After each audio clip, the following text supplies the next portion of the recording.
it's me, Carrie Silver Lining Mena, and today I'm going to spend some time elaborating on what I learned through my reading last time with Michelle and Eric, and just some insights that I've had. Because if you remember, Eric said that the second I publish a video or record a video, I am immediately like inundated with more information. And it's true. Right away, I started putting things together that now in retrospect seem obvious, but Eric doesn't want to give me all the answers because the answers have more meaning when I come up with them myself. And so as we did that video, for example, I really understood what he meant. Oh, you know what? I've tried to do this particular video more than once. This is like my third try today. I keep getting distracted. There's all kinds of stuff going on here. And I keep trying to start in a different place. This time I'm going to start somewhere else. And I'm going to go ahead and start with my body and my eating. Because in that other video, Eric really tried to like hint at things and I just wasn't getting it. But I said something like, I think he's talking about my self-image. And that's when he was more forthcoming and being more direct with me. And what I learned from that is that I am still giving my power away when it comes to my body. And, I fully embrace this intuitive eating stuff. And for the advice that they give, it's actually, I keep saying you're supposed to love yourself at any size. I'm really trying to love myself at any size. But there's something, it's called HAES, and that stands for health at any size, but I'm taking it to mean love myself at any size. And I believe that that is a good goal. I really do, because, sometimes our bodies are just programmed to be a certain way and our brains want them to be another way because of the conditioning that we've had from external sources. So while I wholeheartedly believe in the concept and theory that you ought to accept and love yourself at any size, through Eric and what he said to me, I realized that I went from this place of being like, well, the TV says that I have to look this way. I got to look like Victoria's Secret, or I have to look like the girls that I have been chosen over for. And then I went way over here and said, no, because this is where I'm at now, sort of. No, this intuitive eating stuff where I'm supposed to get rid of all of these, preconceptions made possible by the, diet culture bullshit. Now I'm giving my power to this new way of thinking, which is love myself at any size. And I'm trying so hard to make that happen. But Eric told me that's not the case. And I think it is for many people, but not for me and not for everyone. And I'm tempted to write a post in the group I follow, because this is a new concept. And the concept, in that group, nobody's ever said anything like this, which is why I didn't put it together either. This is like the first, like I've said, inner work that comes with a textbook. Well, passage is not in the textbook, which is when I decide that I have to do what that book says by loving myself at any size, I am denying my true inner desire. And so Eric was getting to the point of, you don't have to do what diet culture says. You don't have to be that skinny girl, and you don't have to accept yourself at any size. You need to do what's right for you. And what's right for me is fitting in those Walmart pants. I love those pants. I got so many because I bought a blue pair of pants. I loved them so much. I went and I got another in light blue. I loved them so much. I went and got dark blue. And then they went on clearance. So then I bought black, tan, and purple too. So I have like 6 pairs of these pants that I'm so in love with. And I was so sad to give them up. So thrilled to know that I don't have to. So my new plan when it comes to my body is to have that goal. And my goal, I felt so pretty. I was still chubby. I still had like my C-section belly, but I had plenty of clothes in which I felt adorable in. I felt really pretty, but I still felt pressure to fit inside somebody else's box. So the goal for me, my personal goal, is to go into that size, or get myself to the size in which I felt comfortable in. It didn't have anything to do. It didn't look like any of the pictures of what beauty looks like. And, but it was me, and I was very comfortable there. I have these outfits in my brain that I just loved wearing. So I'm so happy. I feel free. And I can't tell you how many times that I understand the act of surrender. I understand what that means. You're surrendering the control that external sources have over you. I did it again, that HAES. that external source telling me to love myself at any size, I was still having that control put on me. So surrendering the control that had over me set me free to have what I really want, my heart's true desire. I did that with, in last summer last summer, 2 summers ago. Wow, 2 summers ago, in which I tried so hard, or last summer. Oh my God, look at how time gets away from you. Because it was during the quarantine, and before that, it was like a whole year. So 2 summers basically, in which I thought I was to surrender my resistance to accepting the love bomber's love. I was like, okay, I got to get over whatever kind of self-hate I have to surrender that so that I can allow this love to come in. But that wasn't the surrender at all. The surrender was to not be coerced by the guides with their nonsense stories or whatever it was. So over and over again, not every time, because I didn't even understand surrender. I didn't understand any of that at the beginning. But I see myself making the wrong surrender at first. And that's okay, because I always find my way. But this time I really appreciate what Erik taught me. Not only in this particular case, but, they've said to me many times that my intuitive eating lesson, experience, whatever, is going to help me in many ways. And I believe that what that means mostly is, Erik said something about the path of least resistance. So I'm trying so hard to fit in this box of no box. Any size is great. I'm trying so hard to get there. Like I tried so hard to let the love bomber, into my heart. I tried so hard. And no matter how hard I tried, it wasn't feeling right. So now I get to do what feels right. And I just feel, conceptually, we know that. Do what feels good. Follow your gut. But sometimes what it looks like on the outside, you think that that's what you're supposed to do. You're not listening to your gut. You're feeling like that's what somebody else is telling me I'm supposed to feel like. So this was just another example, another opportunity in which I am learning my true power, my true capabilities to create what I want in life that hasn't have anything to do with external sources. So with what I've decided to do, and another thing about this dieting stuff, you remember I keep saying, I'm just going to, once I get through this recovery process and I balance out and all this stuff, I'm going to know exactly what to eat and when. I'm going to listen to my body. Well, my body's not talking to me. And so, I finally did get to a place where I'm ready to make some changes. I don't cry at the thought of vegetables anymore, and I don't have to have a bag of candy handy. I still do though. I got Easter candy going, but I don't need to have it. I quit buying licorice and I quit buying Kroger brand Juju fish. I might buy them again, but I don't feel a need to have them right now. So I feel like that's progress. I do want to lose weight. I do, but I don't. My motivations are, they're for me now. And I don't want to do it through dieting necessarily, because life is about balance. I'm learning over and over again about balance. I'm going to talk about that a few times in this video. That whole pendulum thing, the balance. So in order to create balance in my body, I have to put balance into it. Because of my polycystic ovary disease, not all of the people in this intuitive eating experience this next thing I'm going to talk about, but many of them do. And I figured out that I am one of the many, and I understand why too. I'm such a tumbleweed rolling through life. I just wait for things to happen to me. At least that's how I used to be. And there is some, merit and validity to just rolling through life, but there's also some merit and validity to taking charge of your life. So I believe that this is a lesson in self-love by figuring out how to feed my body. And I'm never going to get those hunger cues. People with PCOS don't all get that back, and I'm not going to get it back.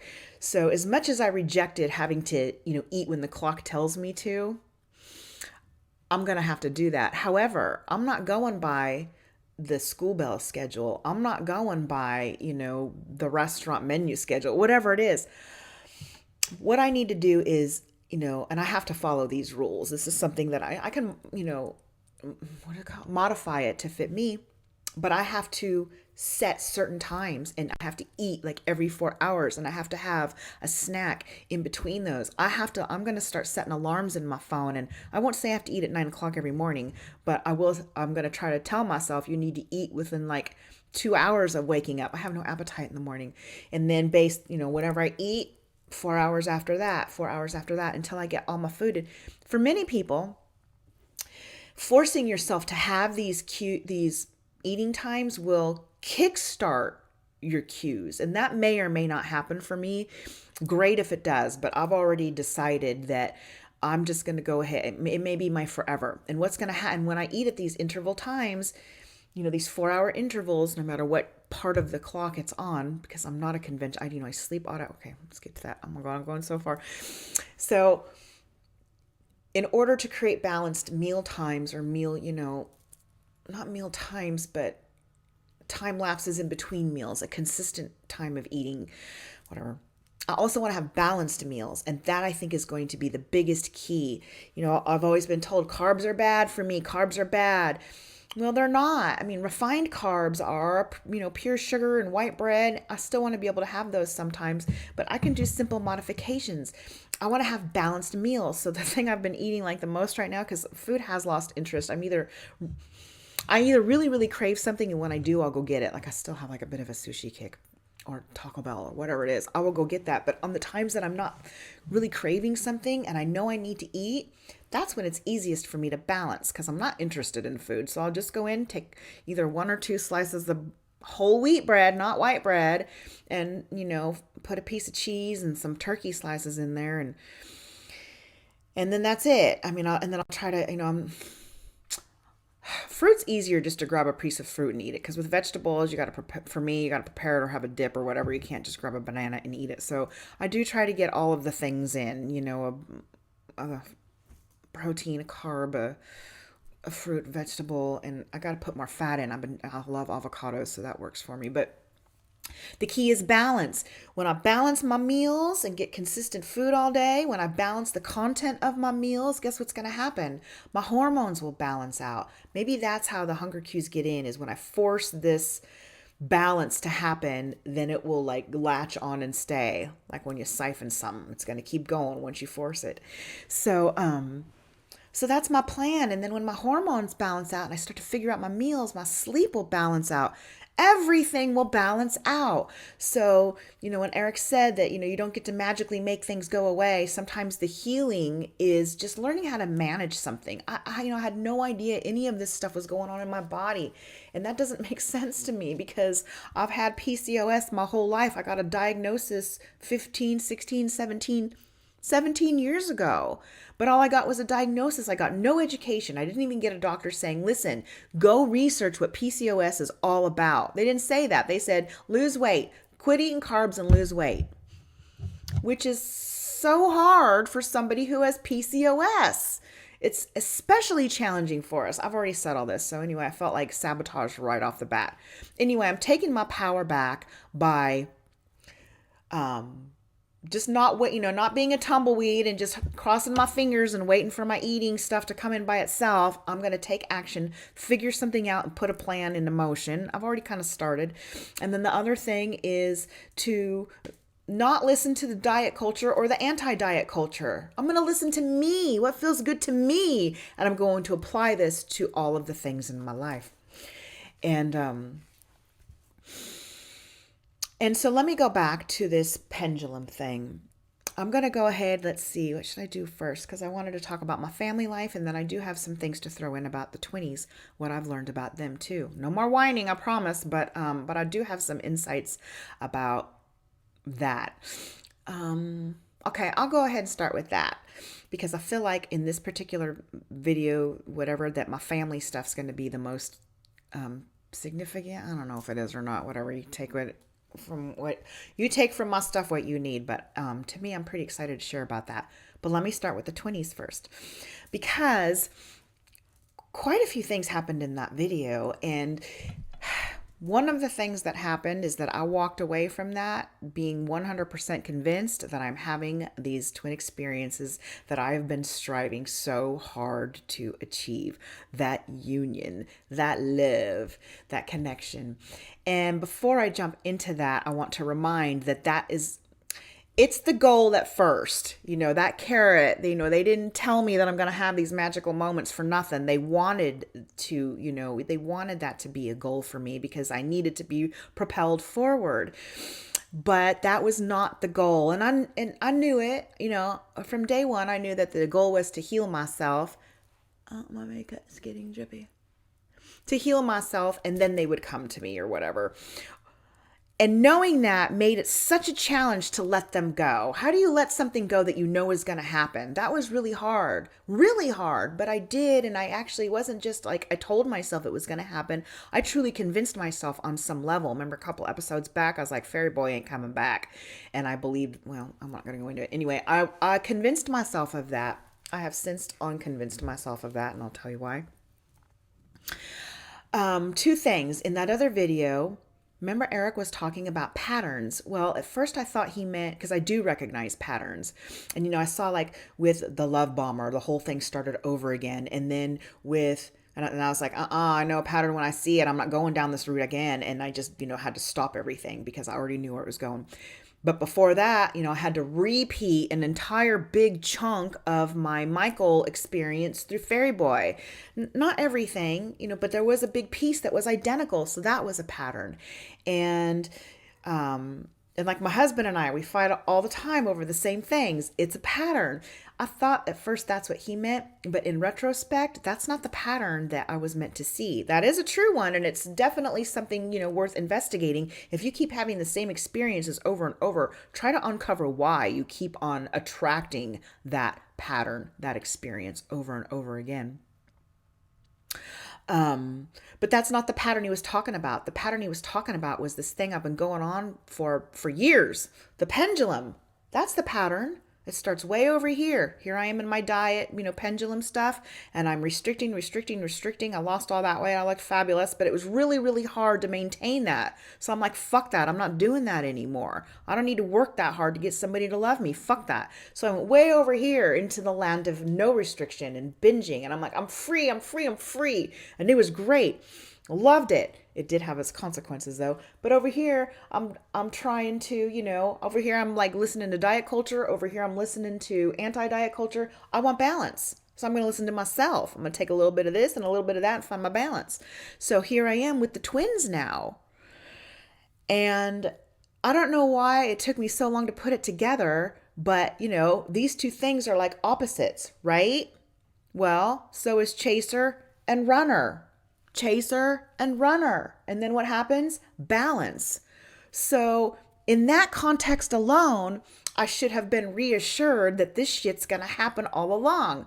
Again, remember, I had to experience those surrogates coming in. Michael had a surrogate for me, and I had a surrogate for Michael. So you can't absolutely count on getting that prize or that prize that you're working so hard for, or that's not the prize. I know it feels like it, and that's intentional, but that's not the prize. The prize is the healing itself, the shift that's going to happen. And just to let it, I feel like Erik really wanted to emphasize, not to me, because I already get it, but to anybody else. And so I'm going to, hit it a little harder, that you cannot count on the twin union, because that's not the goal. Remember in my life with Mariana, I was having a twin flame relationship with Erik/Maurice, but I didn't get to finish that one. Why? Because Erik died and he just chose to have that exit point. He was done. And so see, I cannot control him. I didn't get that prize with him. Well, maybe I did, because remember I did that past life regression and I saw him in my bed, all cute and sexy. So I guess I got the prize, but I didn't get the prize this time around. But I wasn't done with my twin work, so there's like a completely different dynamic. I'm only using that one prize as my example. And then think about, to further, emphasize how you don't always get what you think you're going to get. It's not always, that's not the prize you're going for. You're going for healing. You're going for healing and self-love. That's all you need to know, or that's not all you need to know. That was the wrong thing. That's really all your goal ought to be, but you're not in that place. So that's what this whole twin flame shit is for. But my love bomber, I had to believe that he was a romantic twin. I needed to be coerced into that belief. I needed to be coerced and pushed into having a relationship with him because I needed to claim my power and say, just say no. I needed to learn how to do that. And the only way they were going to get me to go that route was to make me believe that he was my twin and that I now was doing a reverse role as the runner. Well, he needed to believe he was the twin too. And I'm not sure why. Maybe because this, I was his first experience with love. Maybe he just didn't know how to go about having a relationship. Maybe he just felt like he was unworthy, but being in a twin just automatically put him in that position by default. I'm not sure what his reasons were for needing to believe that, just like I did, but he's not getting his prize. He will never have me. So I don't know what the circumstances are in everybody's twin flame relationship, but just to emphasize that not only is the love at the end of this, experience not the prize, realize that it's the healing that is. So if I never saw these two men again, it would be really sad, but it wouldn't devastate me. I would be disappointed in my higher self and me for creating an experience in which I was chasing somebody and told over and over again, it's coming, keep going, girl. And they're like, just kidding. So those two reasons, the patterns. Oh, no, I didn't tell the other reasons. Okay, this one relates to my husband. I'm going to get into that in a minute, but I'll give you the example how it relates to here though. If you remember, Erik told me in that other video, I was talking about how, I'll just use this to segue in because it happened. Okay. Remember he said that, I was asking if some input, some elaboration on, I believe that now the fighting I do with my husband is productive and, is making a change. And he said, yes, because for the longest time you felt like you were way over here and you were doing all the work and he was way over here in complete denial that he needed to do any work. And so I was like, what the fuck? I'm like, I used to tell my husband all the time, listen, I can't go back to 8th grade. I'm in 12th grade now. I can't go backwards to your level. The only way we're going to make this relationship work is if you do some inner work and catch up to me. I can't unknow stuff. But he was so stuck in a place of, I didn't do anything wrong. It's you. You're the one. Which is my trigger because I don't like being blamed and accused of things I haven't done. So see how perfect we are? He doesn't want to be, it's almost the same thing. He hasn't done anything wrong and I'm always accused of something I haven't done. So we totally fit each other's triggers for traumas. But Erik had said that, he said, yes, you are onto something because finally your husband gets it. He sees his inner trauma. He sees it and he really is. He's going through, shedding too. And he is a couple different versions of himself. One day he gets it. The next day he doesn't. And I guess, that's hard to understand. It's hard to see, but I guess he's bouncing off different timelines, different versions of himself. I don't know how that shit works. I can just call it a mood. Erik can call it, different versions of himself. Whatever it is, he's finally on board. And what Erik said, though, was that shift, that threshold, you two as a couple, you've already crossed that. You've already made that decision. That is already in play. Now you're just playing it out on, in our 3D lives. I kind of feel like that about my body. I've already made the decision to fit in my Walmart pants. And I don't know what size, I can't remember what size they are, but I still think they're like an X. Maybe even, they're probably 1X. I don't know. I don't care. And I don't know how much I'll weigh either. I don't know. Oh gosh, where was I going with this? Oh, I forgot. Okay, wait, I gotta find it again. Okay, I've totally lost it. Okay, so my husband, he's on board. He's healing too. And so I don't know where I was going with that, but I got my trail back. So applying that to the twins, I feel like they've already, committed to this journey too. And I don't know when that was, but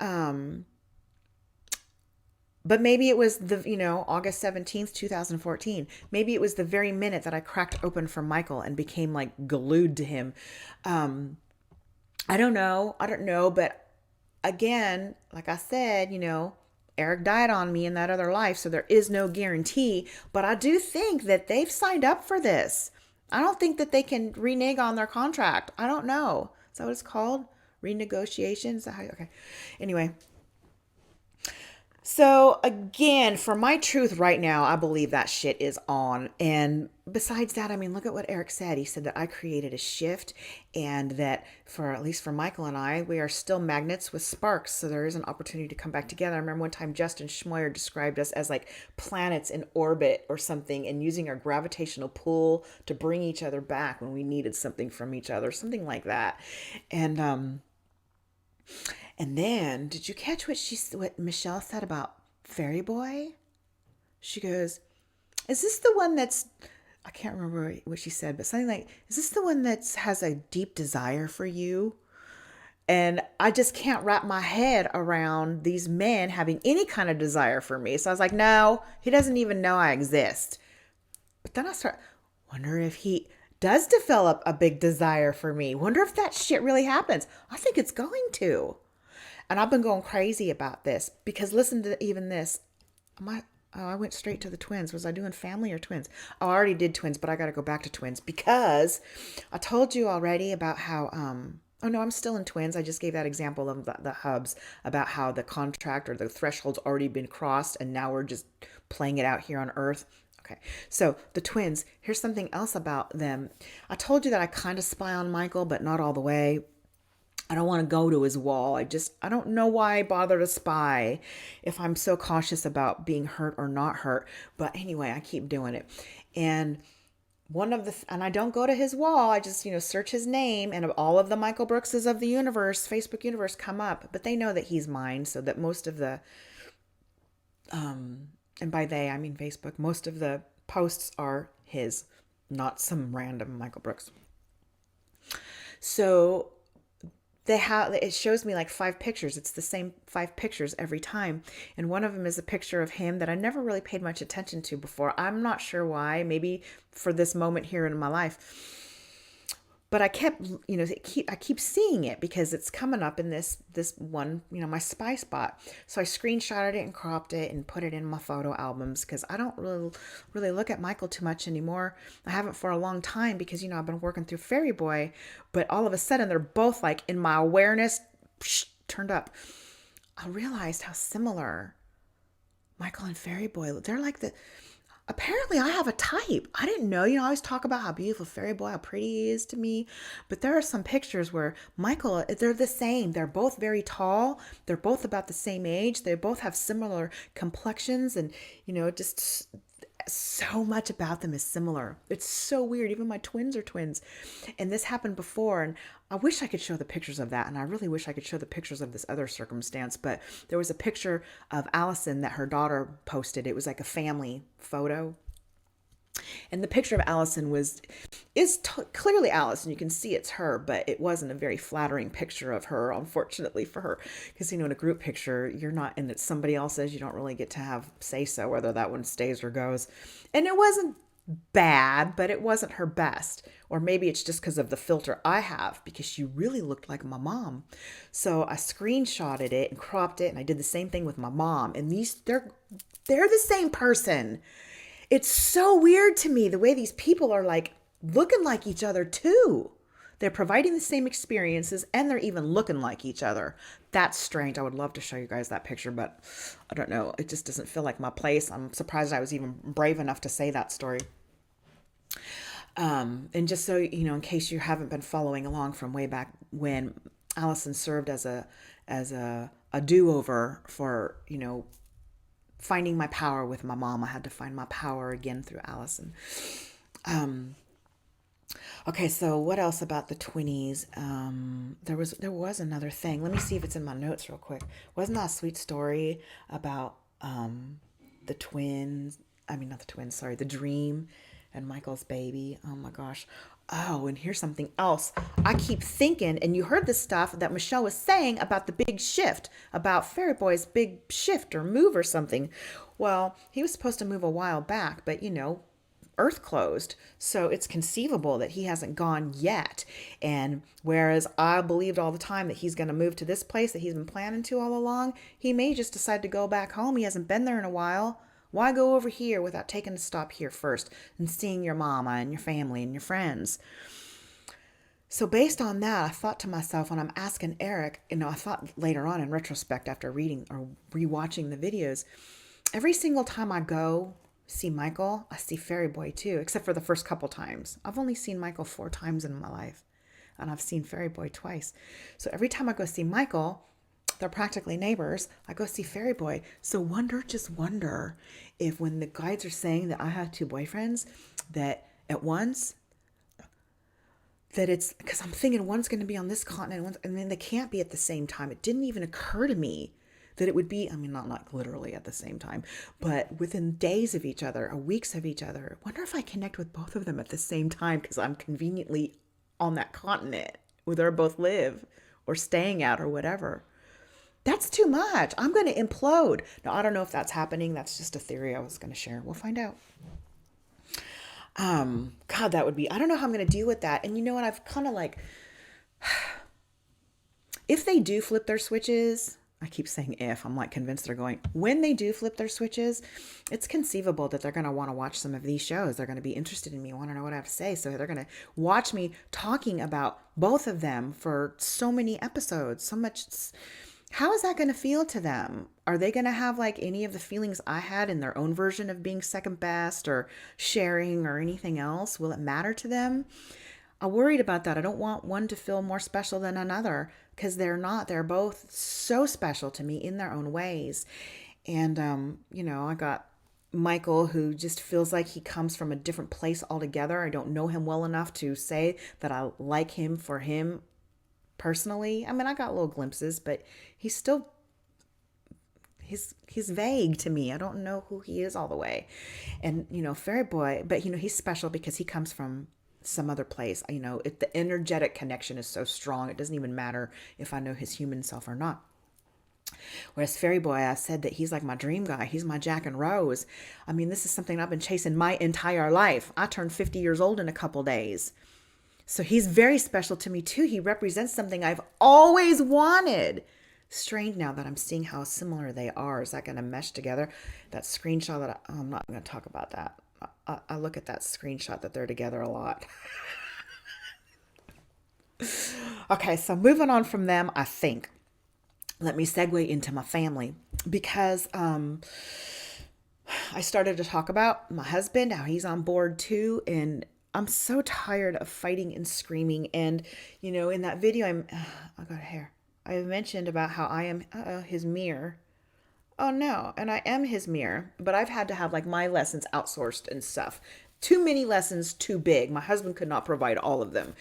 And another thing, it's interesting is that, when I'm working through Michael, it's inner work. He's a representative. He represented every shitty man that ever dumped on me my entire life, plus him. So he's like a super concentrated form. I had to outsource for that. But with my husband, I'm working with him. It takes on a whole new dynamic. You have to wait for, timing to happen, et cetera, et cetera. And it is different because it's here. I'm living it. So I get my buttons pushed. With Michael, I like pushed. He could do something just little. It wouldn't even matter. But I could blow it up into something huge. And that was okay because that's what I needed. I was releasing.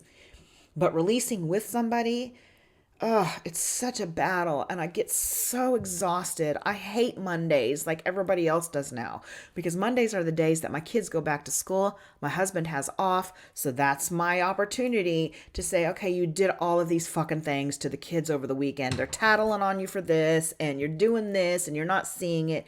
And sometimes he's in a real place of growth where he says, I want to be a better person. Thank you for being my mirror for me because I didn't see it. Other times he's back inside of his little ego shell.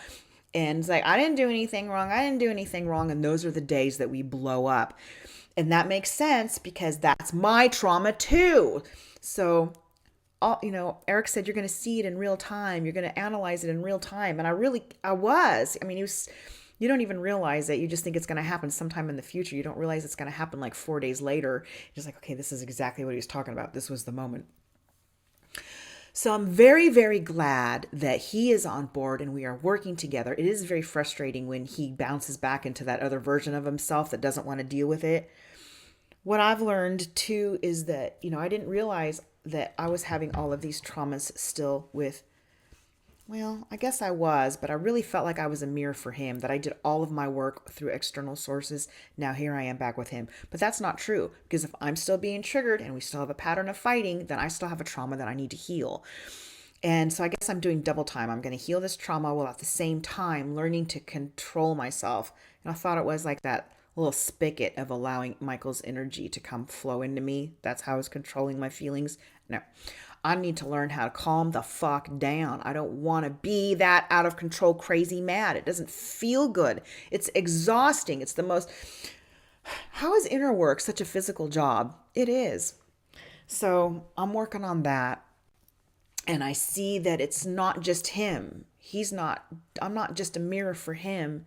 He is a mirror for me now. Well, I guess he always was, but we weren't ready to do that inner work with each other yet. Because if he didn't get on board, my option was to leave. That's just it. I always tell my kids you have three options. One is you can just forget it and let it roll off your back. Two, you can express yourself and let the other person know what's going on, and hopefully they'll change. Three, if they neither of those will work, then you got to leave. So I have left so many relationships because the other person wasn't willing to meet me halfway. But my husband is such a good man, a dedicated family man, loves his kids, loves his wife, a huge provider. He really, really wants to grow, and there's such, good dialogue between us when, after the big blowouts and stuff. So there really is a lot of healing going on. Let me talk about my kids because, Michelle caught that I was feeling very worried, and I'm not going to go into too many details because it's their life, it's their personal life. But I've mentioned before that in other shows, maybe even in this one, that my son Josh, let me see if I can get a picture really quick. I learned this through a reading with Heather. It was an informal, it was just us hanging out. It wasn't a real reading. Oh, what's his name? Oh, there he is. Okay. Images. So this guy's name is Mustafa Kemal Ataturk. Let me find like a famous picture if there is one. I don't know if this is famous or not, but here, this guy right here. Let me see if you can get his name if you're interested at all. There it is. He was the first president of Turkey. That's my son. That's my son. And I believe the reason that Erik let me in on this little bit of information is because my son is like obsessed with governments and politics and not necessarily like current events, but just the concepts of what each one means. Like he is I'm going to call him a full-blown communist, but he's not. He's an anarchist. He wants everybody to just, be even and fair with no leaders. Just take care of your own biz, which is funny because as a teenager and doesn't do anything. Not even like after cracking a whip to him. So I always tell him, be a good communist and take care of your community. Go take out the trash. Still full. He'll get there. So, and he would, because if I didn't know this, then I would think his behaviors are very strange because he kind of got out of it in the past 6 months or so, but he'd probably still do it. But for a while, a couple years, he was so diehard into Nerf wars. So he'd have like plans and they'd go and talk about it before, they'd talk about it afterwards. They have the full gear, like the goggles and the vests and so many guns and whatever it is. I don't give a shit about Nerfs, but I was like, God, isn't this kid too old to be playing Nerf guns? But then I realized, there are grown men out there playing paintball. So no, it's just fine. You go right on and do your Nerf wars. It was a good way to get him outside, a good way to get him to bond with dad and his brother. So I was all for it. The other thing he does is he composes raps, and most of his raps are about governments and capitalism and how fucked up capitalism is, and it goes on and on and on. It's so interesting to me. What 16-year-old kid raps about capitalism? Mine. Now I know why. He's transmuting this fucked up stuff left over from his life as Kemal. So that's why I was like, because he's always talking about, he's extreme. He's a teenager. He wants to have a revolution. So I'm hoping that this transmuting will get him to calm down and be that peaceful. He didn't say peaceful. Well, Erik said he was going to be a humanitarian and have opportunities to serve in a leadership role. And my boy Josh is like, I don't want to be a Gandhi. I don't want to be a humanitarian. I want to be a revolutionist. I'm like, well, that's just semantics. Calm down. And I forbid him to have any revolutions until he's 30 years old. Mommy says no revolutions until you're older. He gets a kick out of that. So, as you heard from my reading with Michelle, Erik says that all three of my kids are going to be doing this transmuting stuff. So, this is what my poor daughter is suffering from. Oh, I'm feeling for her because at least Josh has an explanation now. At least. And they all have regular trials and tribulations of being teenagers. Throw all this other crap on top of them. They need me as their mama. They need somebody who's already been there, done that, transmuted past life shit in order to provide them with the support that they need.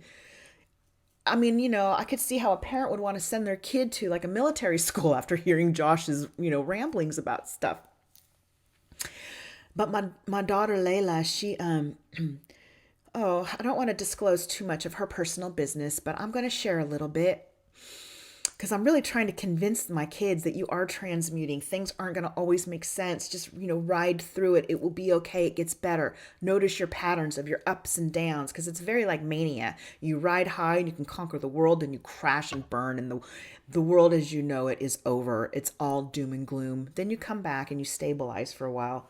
Up, manic, down, crash, stabilize a while. So I've noticed this. It's really hard to recognize it when you're in that deep place. So I feel like I'm kind of here to help, let's see your patterns, blah, blah, blah. So my daughter is experiencing this feeling of guilt and shame and needing to be punished. She's such a good girl. 3-4 days ago, she got invited to be in the honor society. She has stellar grades. If she gets less than 103% on a test, she's a little upset.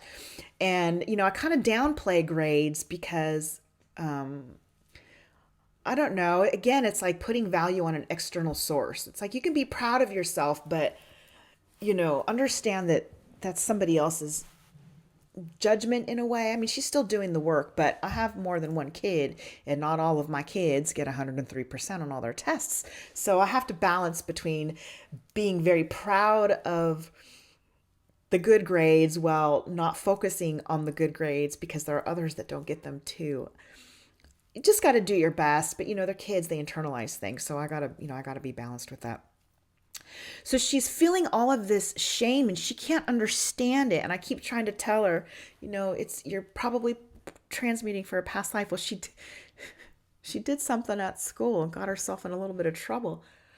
And she texted me right away and told me what she did. And I couldn't believe it. My jaw dropped, my eyes bugged out, and I'm like, I can't believe you did this. Da da da da da da da da. And then I realized it was April 1st. I'm like, you little brat, you had me going. I'm gonna spank you when you get home. She goes, okay. That was the end of that. Well, a couple hours later, I checked my email, and I had an email from the principal saying the same thing she said. She really did this thing, and it really wasn't that big of a deal, but it was enough to get her 2 days of in-school suspension. And really her motive, well, should I just, I don't want to tell you. It is her business and it's really not that big of a deal. It's not, but it's so uncharacteristic of her. And she goes, I don't know why I did it. I don't know why I did it. She goes, I felt like shame and I felt like I needed to be punished. So I found something to get myself punished for. I'm like, girl, you are doing what I was doing because I would feel so bad about something. So I would try to find something in my life to explain why I felt so bad. And here's an example. This one's way out there, but I'm going to use it. But I remember it was like 2 years ago, maybe I don't know, a couple of years ago. And I got invited to a neighbor's house. I don't really associate with any of my neighbors because I'm so damn weird. It's just the vibration. It's not there. I'm friendly and stuff. But this lady invited us over for a party. It happened to be a Nerf party, which was perfect. But it's funny because the kid was like 4 years old and I got my 14-year-old boy there right at his level. But I got drunk. They had like a $300 bottle of tequila. So I was taking tequila shots. Oh yeah, this was 2018. That was the summer of drinking. I don't drink, but I sure did that summer. And I told them, I was telling them all my stories. I was telling them about how I interview planets and, all this stuff. And I said, and I'm pregnant with an alien baby. I have a hybrid. I'm pregnant. And they just didn't say anything. And then later on, after like the next day I sobered up or whatever, I'm like, oh my God, what did I do? I didn't care that much. But at that same exact moment was when I crashed and hit that really low place of doom and gloom and the world is over. I didn't know what it was at first. Michael used to call it my default setting, and that makes me mad because my default setting is super happy and shiny. This was just a thing I was doing. So I'll have to get him to take that back one day. That is an untruth. So because I could crashed so hard, I believed it was because I was feeling shame and embarrassment because I told the neighbors about Star Fairy. I really don't give a shit. I talk about that all the time. So for it to become such a shameful thing, and I even got a message. This is so weird. I was at the doctor's office, and it was the day I decided on the spur of the moment that that's it. I'm getting on keto and I'm losing all the weight. While I'm in that doctor's visit, I keep getting texts from Carrie Walker because she's doing a live radio show, a podcast with Emma, and Emma's getting a message from my grandma telling me, don't be embarrassed about being your authentic self and sharing with people your journey. So she's giving me a message that I'm not even aware of, but they're trying to get it through, but I'm ignoring because I'm at the doctor, telling me exactly what I needed to hear, which was don't feel shame about that, when in reality, that wasn't the true shame anyway. I assigned that.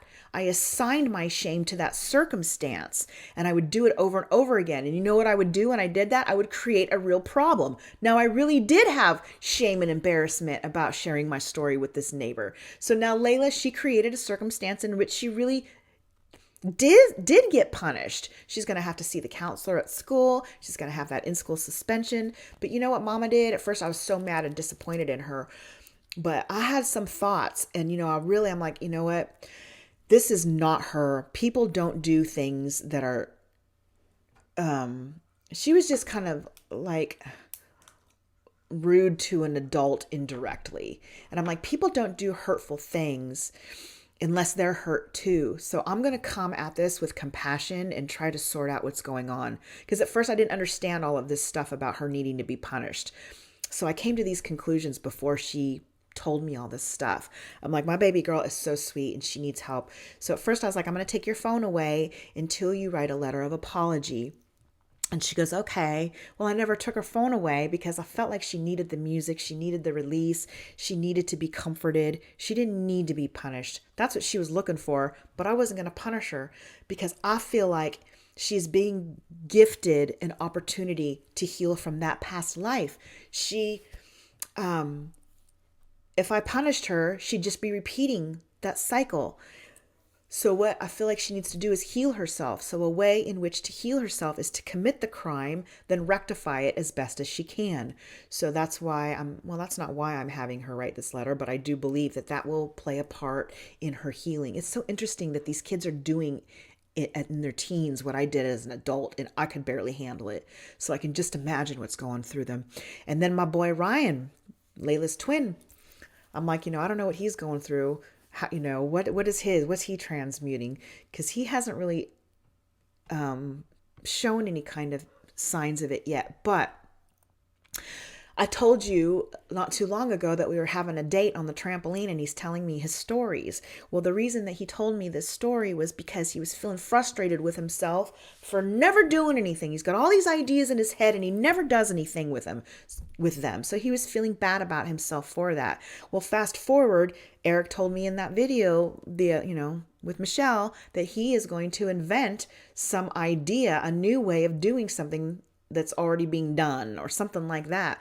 So in my mind, I'm thinking, I wonder if he's processing his guilt, shame, regret, remorse, whatever, of not having his ideas come to fruition in that past life. And this is the life in which he's actually going to do it. So I've told him this too. I've told all of my kids what I think's going on. And I'm like, so that means, all of these bad feelings you're having about yourself for not following through or finishing your inspiration, it's okay. You're going to keep doing that for a while, but what's going to happen is you're going to get rid of these feelings and then you're going to do the thing that you're going to do. You're not going to regret not doing it anymore. You're going to do it. So pay attention to your feelings, accept them, validate them, and come and talk to me anytime you need to. That's why I am here. I got my 2 oldest kids starting in therapy soon, and I've told both therapists about the past life stuff, and I don't know if they bought it or not. I don't care, but Even my husband, who's such a doubter in my world, remember, he's different versions. So one day he's completely on board and another day he'll mock it. That's a problem with me. That's a trigger. Don't mock my shit. You don't have to be into it, but don't insult me. Don't be disrespectful. So I don't care if these people believe me or not, but it is, if they really just see like, why is this kid so into governments? Well, maybe his mom was onto something with the past life. Even if not, at least the therapist now knows the kind of dialogue that goes on in my home so that they can better, you know, prepare, deal with whatever, coach, support my kids. I don't know how that's going to work, but both of my kids they just get, they're teenagers. It's hard to be a teenager. They get very emotional. They get very end of the worldish, and it hurts my heart for them. And I have I don't know if it's an irrational fear or an earned fear, but I've had a lot of people suicide out, and so I have that is a default setting for me. If I can't find Layla, which, my kids are always at home. Well, one day she was sitting on the driveway. She didn't even go anywhere. She's just sitting on the driveway, being outside. I flipped out. The first thing I do is go into the bathroom and open the shower curtain to make sure she's not hanging there. Then I go to her closet and do the same thing. So my first thought is, oh, I wonder if she's sitting on the driveway or in the backyard with the dog. No, I'm thinking, is she hanging? Is she alive? I don't know what that is, but I have a really big fear of that. And I really try to deny that because I don't want to attract what I fear, but I think that there is some underlying reason for that. It could be all of the suicides that I've experienced, my friends and family in this life, or it could be something that's residual from another life. I don't know. But I don't want to attract that. And ultimately, so when Erik said your children are going to grow up being balanced, and not regular balanced, but balanced for them, not the external balance, not this way or this way. They're going to find their own. I'm so proud to be a part of that. And I see why my husband and I are perfect parents to raise these kids. So as I'm doing this inner work with myself, I was too crazy to articulate or express. But as time went on and I calmed down and I solved my own mysteries, I've been able to articulate my journey to my family. And now that they're all having their own experiences, they're seeing it too, which, it validates me, which I appreciate, because then, I can't be mocked so much. I don't like that. That is a trigger for me. And I understand that I need to get to a place where I have no more fucks to give. But at the same time, I feel like I deserve a level of respect from my family. Right? So I always encourage my kids to see things from the expanded viewpoint, and they might not believe me about this past life stuff. Now, I think they kind of do, though. I think it has a ring of truth to it, because when you can't explain things, what else are you going to do? It's like you have to just suspend belief for a little bit, or expand belief, not suspend it. Let me see. I think I got through most of my stuff, but let me see here. I had a list. I would like to find out what, oh, okay. I do have some stuff. Okay. So back in that other, my reading with Erik, he said, you're led to believe certain things for this reason or another.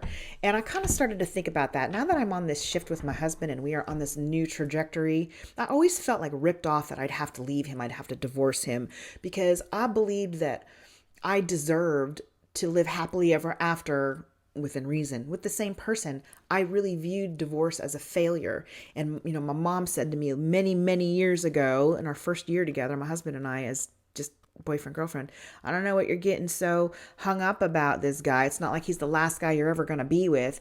And, Allison provided that same trigger for me with Michael, just completely invalidating my relationship. I had to heal from that. But that hurt me. And I clung to that for so long but then I'd tell myself, I've been with this man for 30 years. That is a really long track record. Anybody stays with somebody for 30 years, then kudos to both of them, because it's really hard. But still, I didn't want to get divorced. So I had to convince myself that I was that strong. I was that strong. I was going to be the one to leave. I have no idea how I would support myself or anything else. And I hate waste. I hate inefficiency. I'm the girl that will come in from the car after the grocery store with breaking my fingers because I'm going to take all 10 bags in. So I only have to make one trip. That's why I'm, healing for the past life. I got 2 twins. I want more bang for my buck. I'm going to get it all in at once. So, oh shit. Where's I going with this one? All at lunch. God damn it. No, it's right here in my notes here. I'll get it.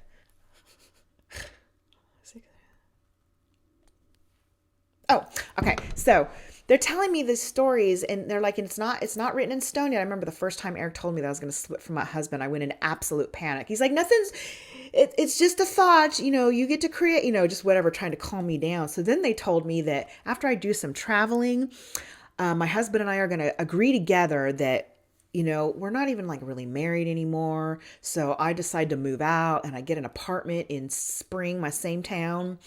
And he even offers to help pay my rent, but I'm doing so well that I say no, thank you. But he helps me with things anyway. And we just become the best of friends once the pressure of being married is off of us. And we're great co-parenters, et cetera, et cetera. And I would say things like, well, how am I going to still fly? I can't afford to fly everywhere. And they're like, oh, don't worry about that. And, and now in retro, and I never really understood a lot of that stuff. Why would my husband offer to pay for my apartment? Why would he do that? I don't think that was ever part of the plan. I think those were just a bunch of fibs to get me to surrender, to get me to accept that I'm not going to be married. And I had to really, really become independent in my mind. One of those things, I have experiences where I have to really live through them. And, like with Allison or the twins. And then there's experiences where I only have to, or my husband, I only have to observe. And that would be like with the love bomber. And again, with my husband, I don't think I have to actually go through the divorce and the split. I think I just need to believe that I'm ready to make that move and move on. And I kind of embraced that. I liked the idea very much of being alone and being independent. I still do, because my husband's a lot of work and there's a lot of fighting. However, I really do love him and I love being in a family. So if we really can get to a place of peace, then I don't think I want to leave. I don't know that I'm happy, but I'm content and I want to be happy. So I don't have to make any decisions right now. Remember, Eric said something about, I get to create and decide if I want to fall in love, have another lover or what later on in my life. And I don't know, I'll just see. Maybe spending time with these twins, maybe that'll be enough for me. But I'm thinking, really? Am I going to be satisfied? Because, these relationships, they're going to be 5 minutes long and then that's it. That's how it is. It's like, they pull you in and you get to have this magnificent moment for a short time, but almost immediately the separation starts. So they are not satisfying relationships at all. So I don't think my husband will bring that to me. I don't see us rekindling a romantic relationship. We might, I'll leave that open, or I might not care about it anymore. Maybe I really will get it out of my system. I don't know. I don't have to decide right now. That truly is something that I get to create in my future. But interesting that, I really think that they told me a bunch of phony baloney lies that he's going to pay for my apartment. And I wouldn't even want that. I mean, I started pricing them. I'm like, I don't want to live far from my kids. I want to live close to my kids. Why would I want to pay $1,000 a month to live close to my kids where I can just suck it up and stay in my house? There are other rooms. I'm not obligated to stay in our bedroom, but I do. It just feels like my bedroom. And even though, there is no romance between us whatsoever, but we still sleep in the same bed and I'm still, we're still naked for each other all the time. We're so comfortable. It's so funny that I talk about how ashamed I am of my body, but when it comes to my family, I don't give a fuck. My belly will hang out or whatever. And I would be naked in front of my kids if they weren't so old, but my husband, I will stand there in my one sock and nothing else, dirty hair, no sparkles, and I'm screaming at him, telling him how much he fucked up. Buck naked. So I guess most of my insecurity has to do through external places because I don't give a fuck at home. What a sight that must be. I'll probably look I'll look kind of cute. Look how pretty I look with my hair, my sparkles, all this stuff. I am not a pretty sight when I am there screaming with dirty hair, naked, and one sock on. Okay, so what else did I want to talk about? I guess I got through everything. I'm going on an hour right now. So I'll go ahead and wrap it up, review it, and release it sometime after I do the one with Michelle. I hope to get that out right away because like I said, I got too much stuff going on. All right, you guys. Okay, that's it. I'm just going to say a quick goodbye. Bye.